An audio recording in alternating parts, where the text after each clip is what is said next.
नमस्कार, स्वागत है आप सभी को। आज की विषय है कार्तिक स्नान की अति सुंदर कथा। एक बूढ़ा था, उसकी 7 बहुएं थी। वह अपनी बहुओं से कहने लगा, मेरा तो कार्तिक नहाने का मन है, क्या तुम निभा दोगी? 6 बहुओं ने मना कर दिया। तो बड़ी बहू ने कहा, पिताजी मैं निभा दूंगी, आप यहाँ पर आकर कार्तिक नहा लेना। बूढ़ा हर रोज सुबह उठकर नदी पर जाकर नहाता और धोती उसके आंगन में सुखा देता था। जैसे धोती में से पानी गिरता वैसे वैसे आंगन में हीरे मोती गिरते। यह देखकर 6 बहुओं ने कहने लगी, पिताजी आप हमारे यहाँ नहा लेना। जब बूढ़ा कहने लगा कि ठीक है, मुझे तो नहाना ही है, सो मैं तुम्हारे यहाँ नहा लूँगा। तब अगली सुबह बूढ़े बाबा ने नहा धोकर धोती उसके आंगन में सुखाई। वहाँ हीरे मोती नहीं गिरे। तो वे सारी बहुएं कहने लगी, उसके यहाँ तो हीरे मोती गिरते हैं और हमारे यहाँ कीचड़, हमारे यहाँ तो तुम पाप से नहाते हो, आप उनके यहाँ ही नहा लेना। और बूढ़ा बाबा बड़ी बहू के यहाँ नहाने लग गया। रोज सुबह धोती सुखाता तो हीरे मोती गिरते। इस प्रकार कार्तिक महीना समाप्त होने को हुआ तो उसे चिंता होने लगी। बड़ी बहू ने पूछा, पिताजी अब किस बात की चिंता है? तो बूढ़ा बाबा कहता, बहू मेरा कार्तिक महीना समाप्त होने को आया और मेरा मन करता है कि मैं एक दिन सब परिवार वालों को खाने पर। तो बहू बोली, इसमें चिंता की क्या बात है, आप सब परिवार वालों को खाने का न्योता दे आओ। और बूढ़ा बाबा न्योता देने गया तो 6 बहुओं ने कहा, जब तक वह घर पर रहेगी हम खाने पर नहीं आएंगे। बूढ़ा बाबा आकर चिंता में बैठ गया। तो बड़ी बहू ने पूछा, पिताजी अब किस बात की चिंता है? तो बूढ़े बाबा ने कहा, बहू उनका कहना है कि जब तक तुम यहाँ रहोगी वह खाने पर नहीं आएगी। तो बड़ी बहू बोली, इसमें चिंता की क्या बात है, मैं 4 रोटी लेकर खेत पर चली जाऊंगी, आप न्योता दे आओ। वे सारी बहुएं आई, उन्होंने कुछ तो खाना खाया और बचे हुए खाने में मिट्टी कंकड़ डाल गई। उन्होंने सोचा कि अब आकर परेशान होगी। यहाँ बड़ी बहू खेत में कह रही थी, राम जी की चिड़िया राम जी का खेत,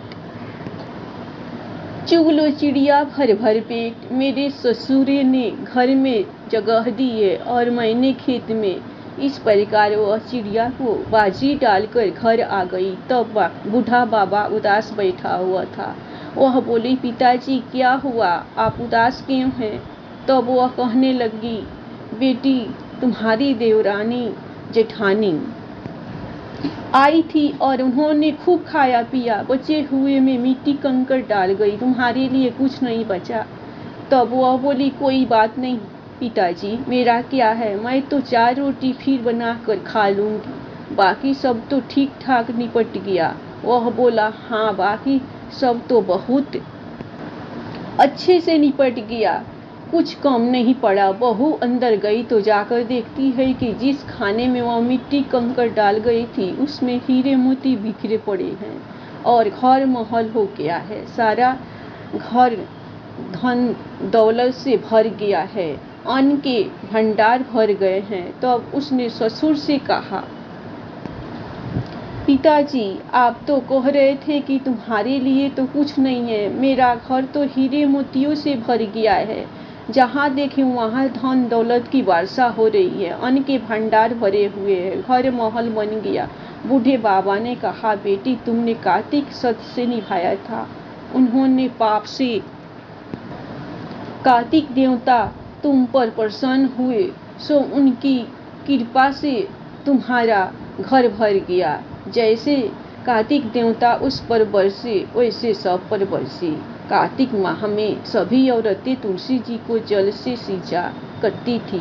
एक बुढ़िया भी थी जो कार्तिक माह में तुलसी को सींचने जाती थी, और जब वह जाती तो तुलसी माता से कहती कि हे तुलसी माता, सत्य की दाता, मैं तेरा बिरुआ सींचती हूँ, मुझे बहू दे, पीले रंग की धोती दे, मीठा ग्रास दे, वैकुंठ में वास दे, अच्छी मौत दे, चंदन का काठ दे, अच्छा राज दे, खाने को दाल भात दे, और 11 एकादशी के दिन कृष्ण का कंधा दे। बुढ़िया माँ की यह बातें सुन तुलसी माता सूखने लगी। तुलसी माता को सूखते देख भगवान ने पूछा, हे तुलसी, तुम दिन प्रतिदिन क्यों सूखती जा रही हो? तुलसी माता ने कहा कि बस मेरे मन की मत पूछो। भगवान ने कहा कि मैं नहीं पूछूंगा तो कौन पूछेगा? इस पर तुलसी माता कहती है कि एक बुढ़िया आती है और अपनी बात कहकर चली जाती है, मैं उसकी सभी बातें पूरी कर दूंगी, लेकिन कृष्ण का कंधा कहाँ से लाऊंगी? भगवान कृष्ण बोले कि वह मरेगी तो अपने आप ही कंधा देने आऊंगा, तुम बुढ़िया माई से यह बात कह देना। उसके बाद बुढ़िया मर गई। बुढ़िया के मरने पर सारा गांव इकट्ठा हो गया और उसका अंतिम संस्कार आने पर उसे उठाने लगे, लेकिन वह बहुत भारी हो गई, जिससे उसकी अर्थी टस से मंच नहीं हुई।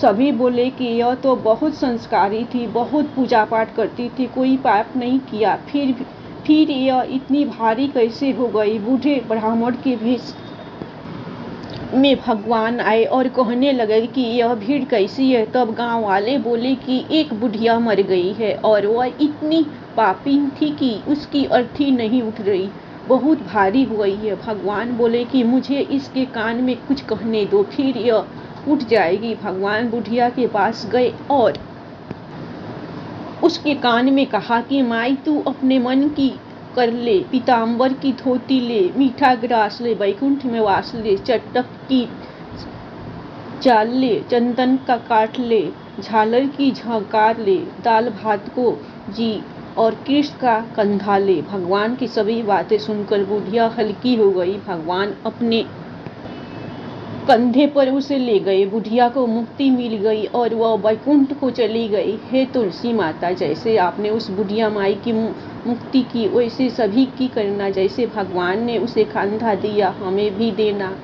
धन्यवाद। आप लोगों को कहानी पसंद आए तो आप लोग कार्तिक स्नान की कथा पर, बुढ़िया माई की कथा पर और भगवान कृष्ण और तुलसी माता के नाम पर लाइक सब्सक्राइब दिल खोल कर जरूर कीजिएगा।